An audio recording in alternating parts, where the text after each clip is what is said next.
మాజీ మంత్రి మల్లారెడ్డి ఈ రోజు అసెంబ్లీలో కేసీఆర్ ప్రమాణ స్వీకారానికి హాజరయ్యారు. అండ్ బీఆర్ఎస్ కి సంబంధించిన చాలా మంది నాయకులు హాజరయ్యారు. ఒక ఇద్దరు ముగ్గురు ఎమ్మెల్యేలు కూడా హాజరు కాలేదు అన్నటువంటి వార్త కూడా ఇప్పుడు చక్కర్లు కొడుతోంది. అందులో కొత్త ప్రభాకర్ రెడ్డి ఈ రోజు మరి మాజీ సీఎం కేసీఆర్ ప్రమాణ స్వీకారానికి హాజరు కాలేదట. మనందరికీ తెలుసు సీఎం రేవంత్ రెడ్డిని గతంలో ఉమ్మడి మెదక్కి సంబంధించిన నలుగురు ఎమ్మెల్యేలు ఎవరైతే ఉన్నారో వాళ్ళందరూ కూడా సీఎం రేవంత్ రెడ్డిని కలిశారు. ఆ తర్వాత లేదు జస్ట్ మేము మా నియోజకవర్గాల అభివృద్ధి కోసమే కలిసాము అన్నటువంటి మాట చెప్పారు. ఆ తర్వాత రాజేంద్ర నగర్ ఎమ్మెల్యే ఎవరైతే ఉన్నారో ప్రకాష్ గౌడ్ కలిశారు. ఆయన కూడా వెళ్ళి వచ్చాక ఆయన కూడా ఇదే మాట చెప్పారు, లేదు అభివృద్ధి పనుల కోసమే మేము సీఎం రేవంత్ రెడ్డిని కలిసాము అన్నటువంటి మాట చెప్పారు. ఈరోజు సెన్సేషనల్ కామెంట్స్ చేశారు మల్లారెడ్డి.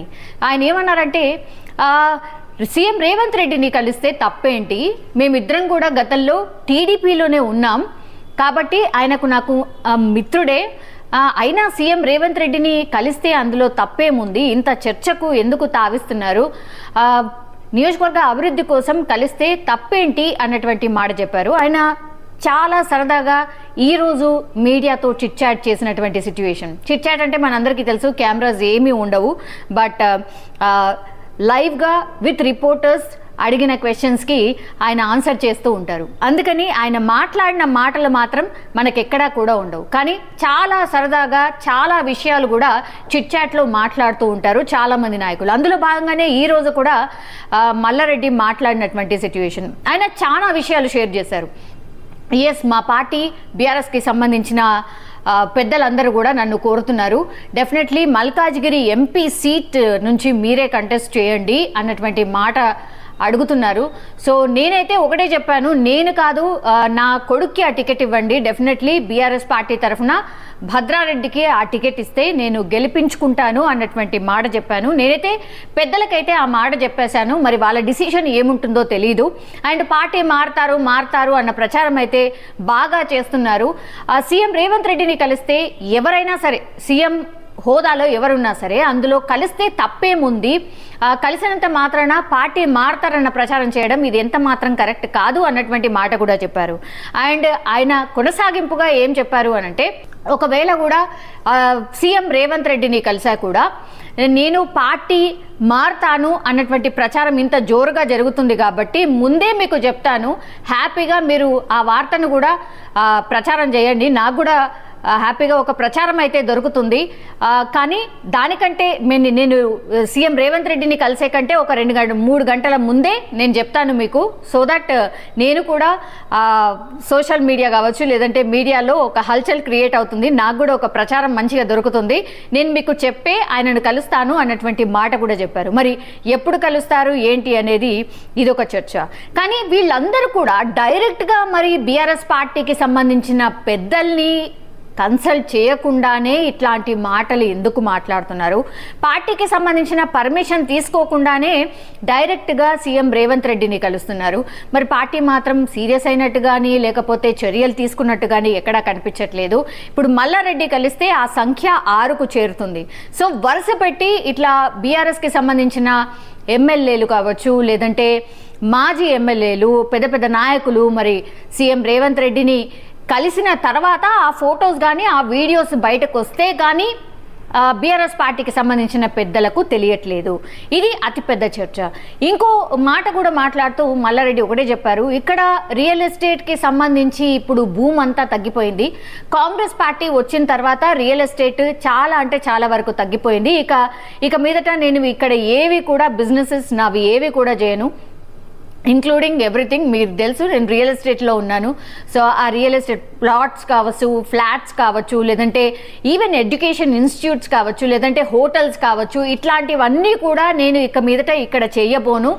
గోవా మొన్న వెళ్ళాను కదా, మీ అందరు కూడా చూసారు ఆ వీడియో, సో ఆ గోవాకు వెళ్ళే నా బిజినెసెస్ అన్నీ కూడా అక్కడి నుంచే చేసుకోబోతున్నాను అన్నటువంటి మాట కూడా చెప్పారు. సో ఇవన్నీ కూడా మాటలు మాట్లాడుతూ ఇంకోటి కూడా యాక్చువల్లీ నేను సీఎంని కలవాలి అనుకుంటుంది, ఎందుకంటే కీసర ఆలయ కార్యక్రమానికి హాజరు కావాలని ఆహ్వానించేందుకు రేవంత్ని కలవబోతున్నాను అన్నటువంటి మాట చెప్పారు. అయినా రాష్ట్రానికి సీఎం, సో అందులో తప్పేముంది అన్నటువంటి మాట చెప్పారు. కీలకమైనది ఇది ఏంటి అని అంటే, ఇక్కడ నా బిజినెసెస్ ఏవైతే ఉన్నాయో హైదరాబాద్లో ఇక మీదట నేను ఎలాంటి బిజినెసెస్ చేయను. యాక్చువల్లీ ఈ డిసిషన్ తీసుకోవడానికి రీజన్ ఏంటంటే, కాంగ్రెస్ పార్టీ అధికారంలోకి వస్తుందని కలలో కూడా ఎవరమూ అనుకోలేదు.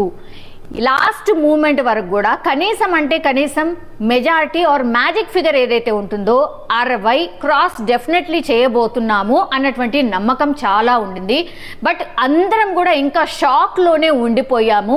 ఆఫ్టర్ రిజల్ట్స్ నేనైతే గోవాకు వెళ్ళాను, కొంత నేను అందులో నుంచి బయటకు వచ్చాను. కానీ చాలామంది ఇప్పుడు కూడా ఇంకా అదే షాక్లో ఉన్నారు. అసలు బీఆర్ఎస్ పార్టీ అధికారంలోకి ఎట్లా రాకుండా పోయింది, ఇది ఎట్లా జరిగింది, ఇంకా కూడా డైజెస్ట్ చేసుకోలేకపోతున్నారు, ఇంకా షాక్ నుంచి బయటకు పడలేకపోతున్నారు అన్నటువంటి మాట కూడా చెప్పారు. సో ఇవన్నీ విషయాలు బేరీజ్ వేసుకున్నట్టు ఇవన్నీ విషయాలు మాట్లాడుకున్నప్పుడు మాత్రం ఇట్లా కంటిన్యూషన్గా బీఆర్ఎస్కి సంబంధించిన నాయకులు సీఎం రేవంత్ రెడ్డి కలవడం, తర్వాత ఇట్లాంటి వ్యాఖ్యలు చేయడం, మరి బీఆర్ఎస్ పార్టీ ఎట్లా స్పందిస్తుంది ఏంటి అని తెలియదు. కానీ ఇప్పుడు పార్లమెంట్ ఎలక్షన్స్ రాబోతున్నాయి. పార్లమెంట్ ఎలక్షన్స్కి సంబంధించి పూర్తిగా ఫోకస్ పెట్టబోతుంది. ఎందుకంటే ఈ రోజు గజ్వేల్ ఎమ్మెల్యేగా మాజీ సీఎం కేసీఆర్ ప్రమాణ స్వీకారం చేశారు కాబట్టి ఆయన యాక్టివ్ కాబోతున్నాడు. డెఫినెట్లీ ఇప్పుడు పార్టీని పూర్తిగా ముందుండి నడిపించేది ఆయనే, గైడ్ చేయబోతున్నారు అన్నటువంటి మెసేజ్ బీఆర్ఎస్కి సంబంధించిన నాయకులు ఒకవైపు ఇస్తుంటే,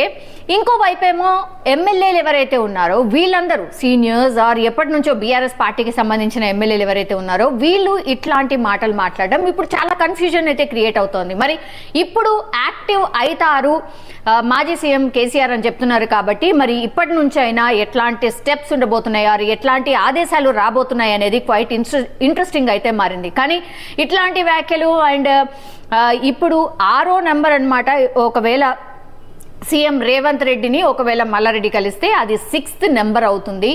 మరి చాలా మంది అయితే ఇంకా కూడా మాట్లాడుతున్నారు, చాలా మంది బీఆర్ఎస్కి సంబంధించి